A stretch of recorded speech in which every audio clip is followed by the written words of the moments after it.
जाजली मुनि ध्यान में बैठे हुए थे। कुछ देर के बाद उनका ध्यान टूटा।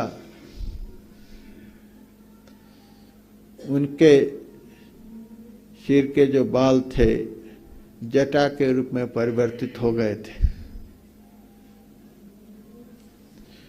उन जटाओं में चिड़िया घोंसला बना करके रहती थी।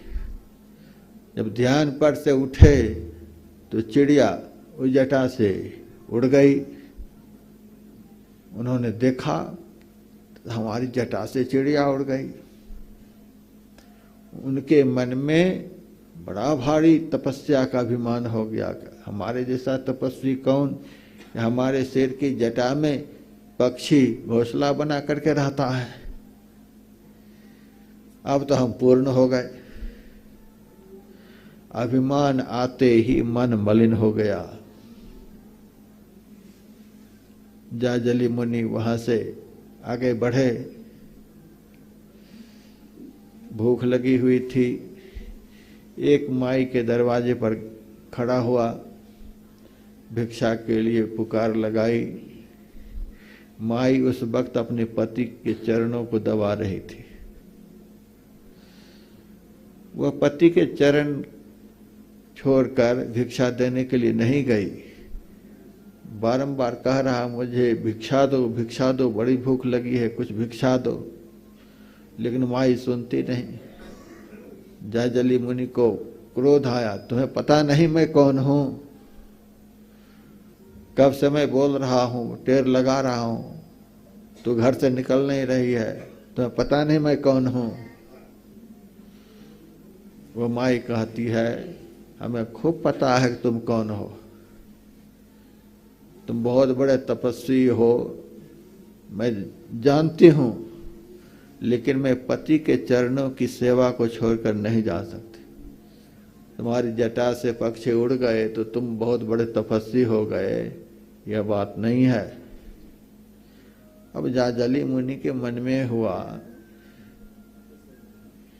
कि ताज्जुब की बात है, हमारे घर में रहती है, परिवार में रहती है, हमारी जटा से पक्षी उड़ गया, यह कैसे जान गई? तो कैसे जान गई हमारी जटा से पक्षी उड़ गया?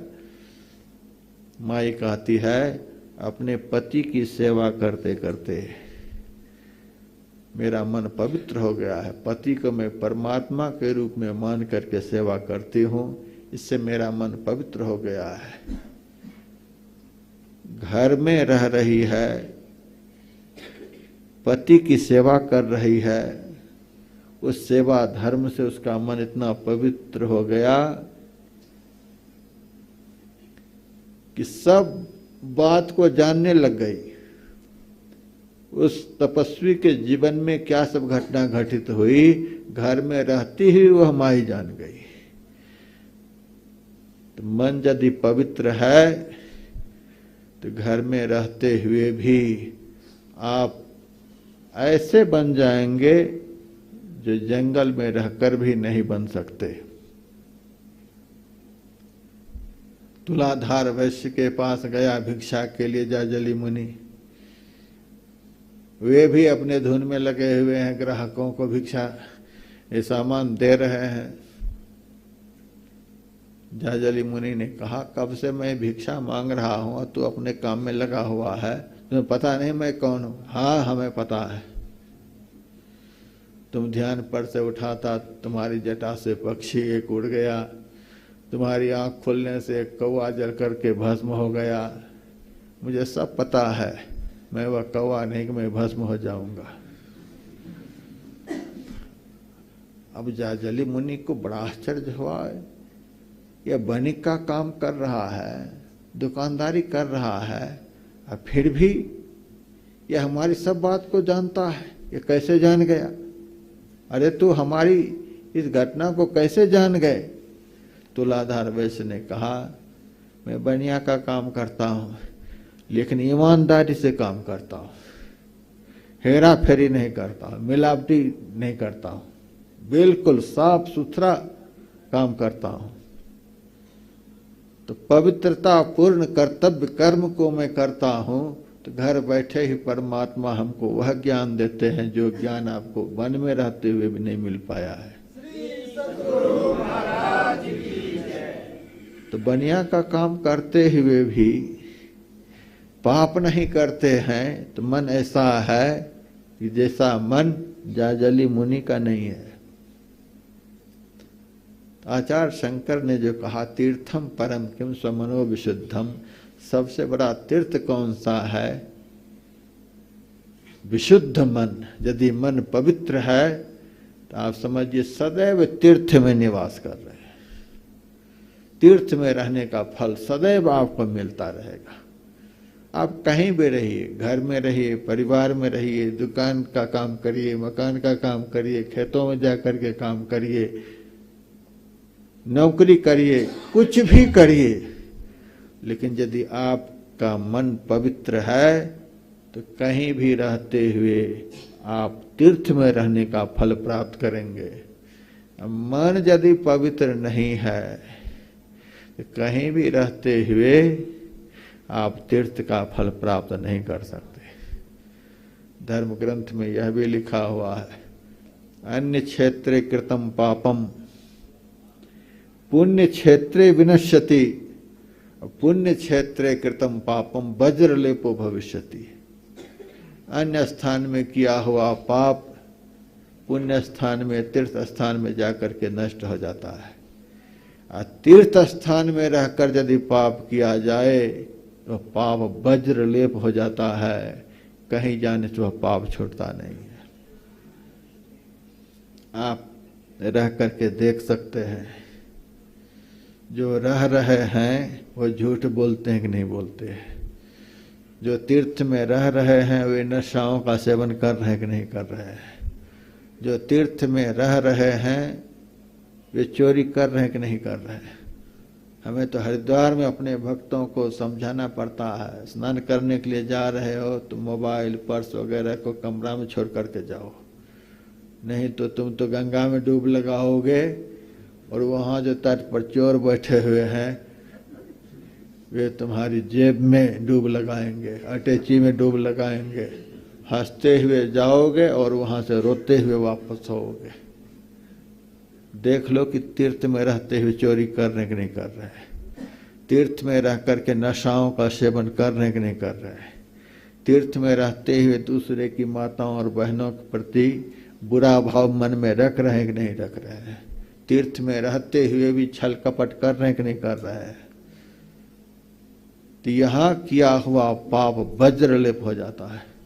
तीर्थ में नहीं रहे कोई पाप की बात नहीं, लेकिन तीर्थ में रहते हुए यदि पाप हो गया तो वह पाप कभी नष्ट नहीं होगा। इसीलिए तीर्थ में जाए तो बहुत सावधानी के साथ, और तीर्थ में जाए तो संतों ने यह भी बतलाया है, आप तीर्थ में जाकर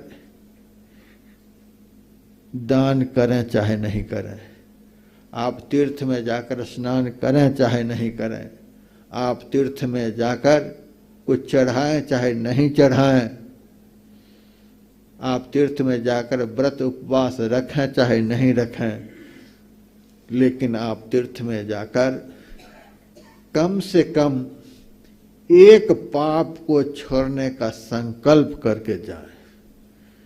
हम इस पवित्र तीर्थ में आए हैं, हे तीर्थ के देवता, हमारे में ऐसा आत्मबल प्रदान करो कि हम आज दिन से झूठ नहीं बोलेंगे।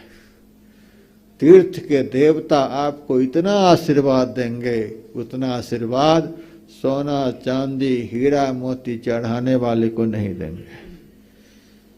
एक पाप छोड़ने का संकल्प करके तीर्थ से जाए, एक पुण्य कर्म करने का संकल्प लेकर के यहां से जाए। हे तीर्थ के देवता, हम आपके सामने यह संकल्प कर रहे हैं कि आज दिन से हम केवल सत्य वचन ही बोलेंगे, झूठ कभी नहीं बोलेंगे। तीर्थ के देवता आपसे प्रसन्न हो जाएंगे। आज दिन से इस मुंह में किसी भी प्रकार के नशाओं को नहीं लगाएंगे। आज दिन से मन वचन कर्म से किसी को हम दुख नहीं देंगे। आए दिन से हम किसी की निंदा नहीं करेंगे, आए दिन से किसी की चुगली नहीं करेंगे, आए दिन से किसी के साथ छल कपट का व्यवहार नहीं करेंगे, आए दिन से मत्स्य मांस अंडे वगैरह का सेवन नहीं करेंगे, आए दिन से दूसरे की माँ बहनों पर बुरी निगाह नहीं डालेंगे। तीर्थ के देवता जितने हाथ उनके पास होंगे उतने हाथ उठा करके आपको वरदान देंगे, उतने हाथ उठा करके आपको आशीर्वाद देंगे। इसीलिए कहा अन्य क्षेत्रे कृतम पापम पुण्य क्षेत्रे विनश्यति, पुण्य क्षेत्रे कृतम पापम वज्रलेपो भविष्यति। यह स्थान जो इतना पवित्र हुआ है किसी पापी के द्वारा नहीं, इस स्थान पर महाराज भगीरथ ने तप किया है। इस स्थान पर महाराज भगीरथ ने पुण्य कर्म किया है। इस स्थान पर महाराज भगीरथ ने कोई पाप नहीं किया है। उस तपस्वी राजा के तप के प्रभाव से यह स्थान आज इतना पवित्र है। इस स्थान पर आने का लाभ तभी है कि इस स्थान पर से पाप छोड़ने का संकल्प लेकर के जाया जाए और पुण्य करने का संकल्प लेकर के यहां से निकला जाए, तो मन पवित्र हो जाएगा। पाप नहीं करने से मन पवित्र हो जाता है और पवित्र मन ही तीर्थ के समान होता है। व्याकरण शास्त्र में लिखा हुआ है, तीर्ण धातु से तीर्थ शब्द बना हुआ है, जिसका अर्थ होता है उद्धार करने वाला। तीर्थ का अर्थ उद्धार करने वाला। जहां जाने से मनुष्य का उद्धार हो जाए, जहां जाने से मनुष्य का कल्याण हो जाए, उस स्थान को तीर्थ कहा जाता है। यदि आपका मन पापों से रहित हो गया तो पाप रहित मन आपका उद्धार कर देगा। पत्थर आपका उद्धार नहीं कर सकता, पानी आपका उद्धार नहीं कर सकता, कोई भी प्रतिमा आपका उद्धार नहीं कर सकती, कोई भी तीर्थ आपका उद्धार नहीं कर सकता, कोई भी यज्ञ आपका उद्धार नहीं कर सकता, कोई भी व्रत उपवास आपका उद्धार नहीं कर सकता। लेकिन यदि आपका मन निर्मल हो गया तो आपका उद्धार कर देगा।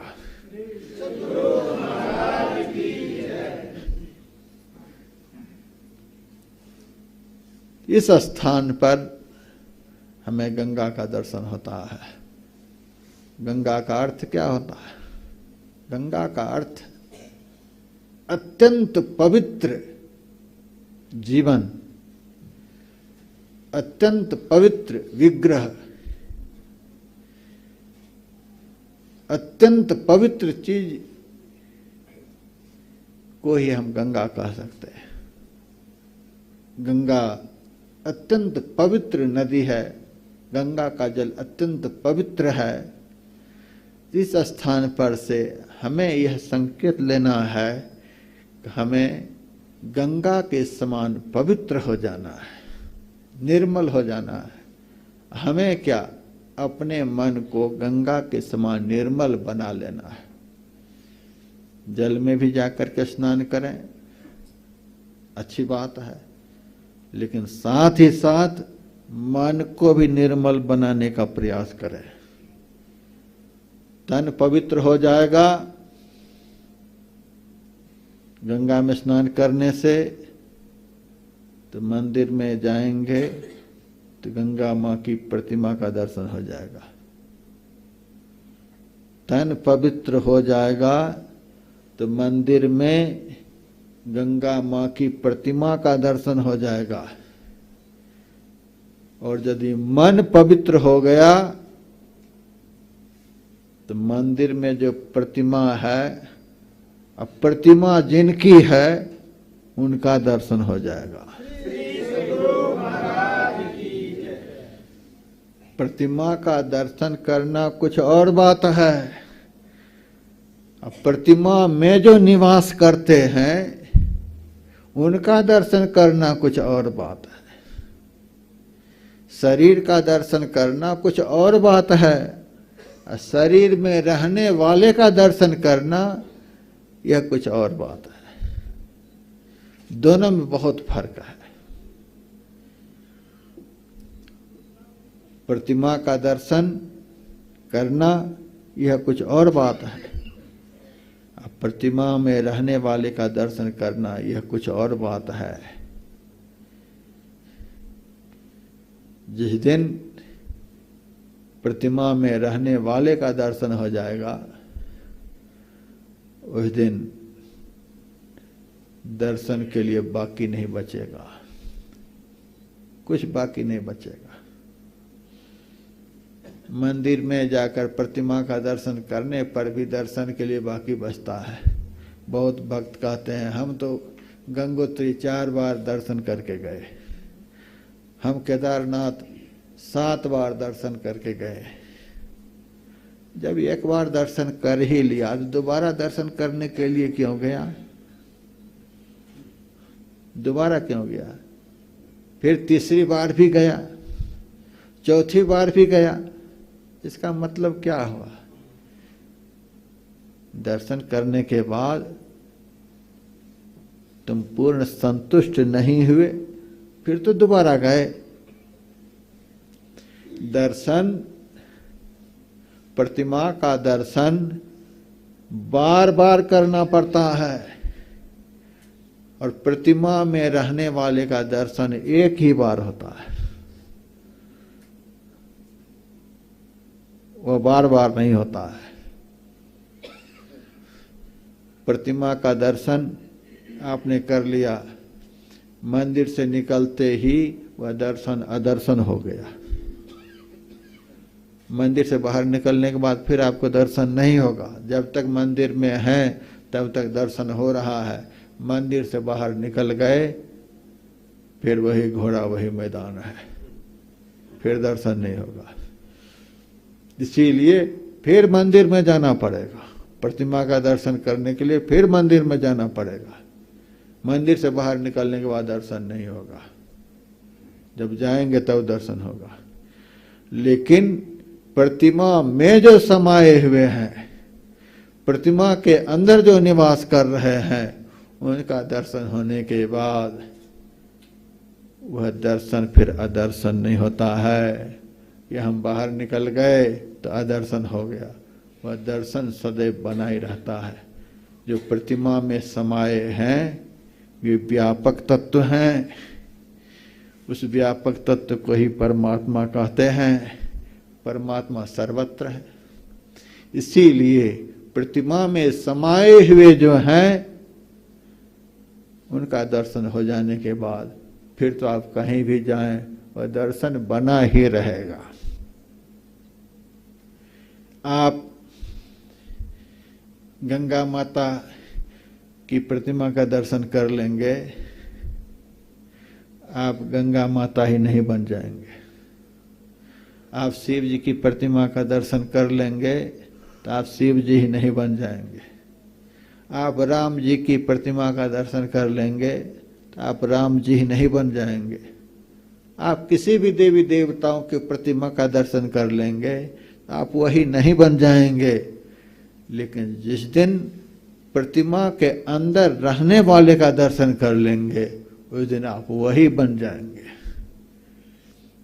ब्रह्म स ब्रह्मविद स्वयं, ब्रह्म को जान लेने वाले ब्रह्म ज्ञानी नहीं, वह स्वयं ब्रह्म हो जाता है।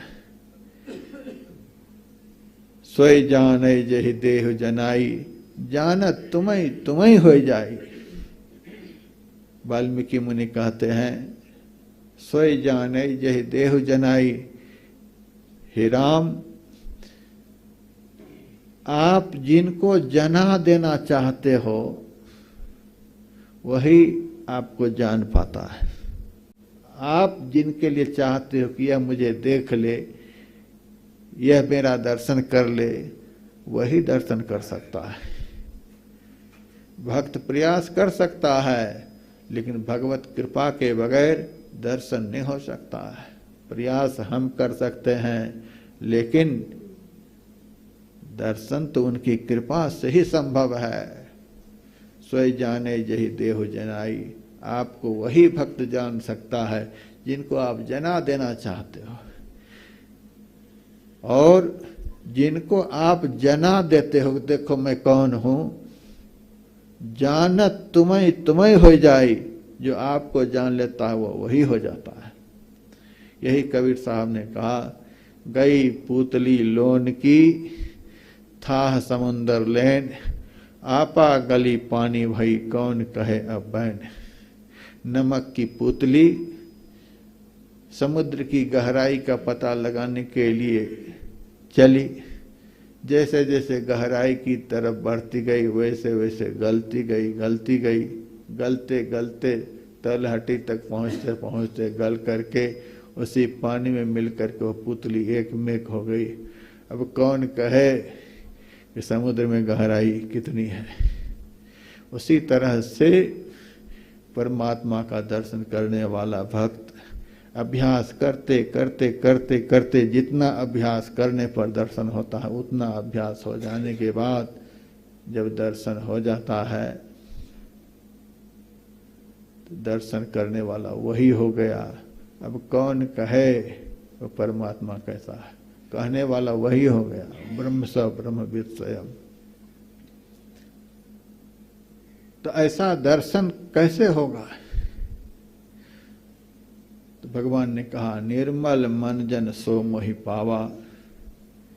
हे सुग्रीव, जिसका मन निर्मल होता है वही मुझे प्राप्त कर सकता है। मन निर्मल होता है कैसे? पाप नहीं करने से। आप कहीं भी रहो, पाप कर्म छोड़ दो, मन निर्मल हो जाएगा। मन निर्मल हो जाएगा। निर्मल मन को तीर्थ का स्वरूप बतलाया गया है। तीर्थम परम किम स्व मनो विशुद्धम। और तीर्थ का जो अर्थ बताया गया, उद्धार करने वाला, मन निर्मल हो गया तो निर्मल मन आपका उद्धार कर देगा।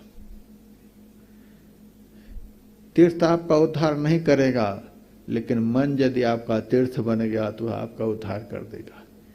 यज्ञ आपका उद्धार नहीं करेगा, यदि मन आपका निर्मल हो गया तो आपका उद्धार कर देगा। व्रत आपका उद्धार नहीं करेगा, लेकिन मन यदि आपका निर्मल हो गया तो आपका उद्धार कर देगा।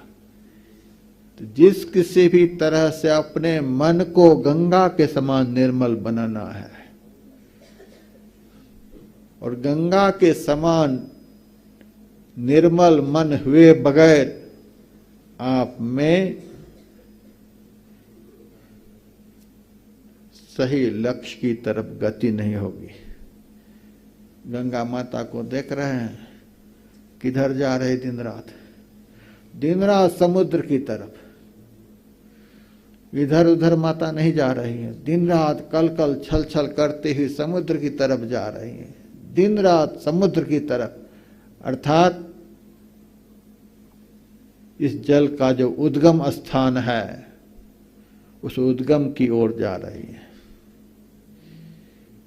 यह जल जो है, यह जल अंश है, और जिस अंशी से यह अंश बना हुआ है, यह जल उसी अंशी से मिलने के लिए जा रहा है। दुनिया में जितना भी जल है वह सब जल अंश है, और समुद्र जो है वह अंशी है। सब जल का अंशी समुद्र है। यह जल देखिए अनवरत रूप से समुद्र की ओर जा रहा है। यदि आपका मन गंगा के समान निर्मल हो जाएगा तो वह पवित्र मन परमात्मा की तरफ गति करेगा। और पवित्र मन, मलिन मन लाख प्रयास करेंगे तो भी परमात्मा की तरफ गति नहीं करेगा। मलिन मन संसार की तरफ जाता है, निर्मल मन परमात्मा की तरफ, लक्ष्य की तरफ बढ़ता है। लेकिन मन को निर्मल बनाना कोई साधारण बात नहीं है। घर को छोड़ना साधारण बात है, लेकिन पाप को छोड़ना साधारण बात नहीं।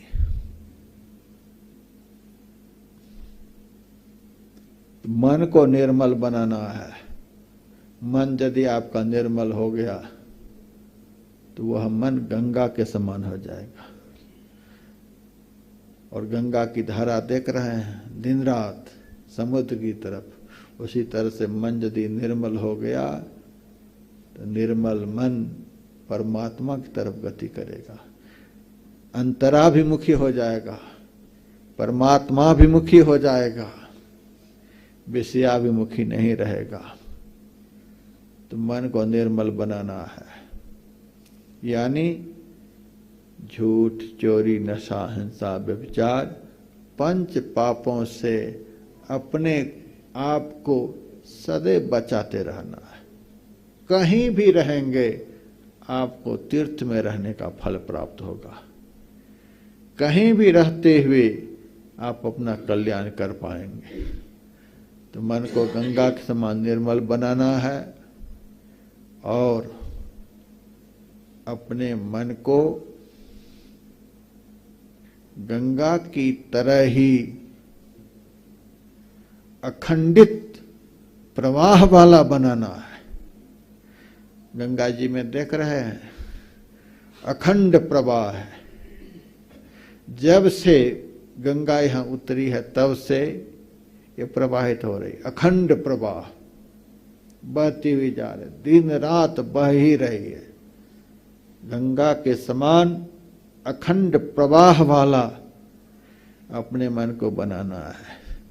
जैसे गंगा का जल अनवरत रूप से, अखंड रूप से, अविच्छिन्न रूप से दिन रात समुद्र की तरफ जा रहा है, क्योंकि इस जल का उद्गम समुद्र है। उसी तरह से इस जीव का, इस आत्मा का उद्गम कौन है? परमात्मा। भगवान ने कहा ममे वांशो जीव लोके जीव भूत सनातन, यह जीव जो है मेरा अंश है, हम अंश हैं, परमात्मा अंशी। तो परमात्मा की तरफ हमारी गति, जैसे जल की धारा अविच्छिन्न रूप से समुद्र की ओर जा रही है, उसी तरह से हमारा भजन का प्रवाह भी अखंड हो। अखंड भजन होना चाहिए। जप भी अखंड हो, ध्यान भी अखंड हो।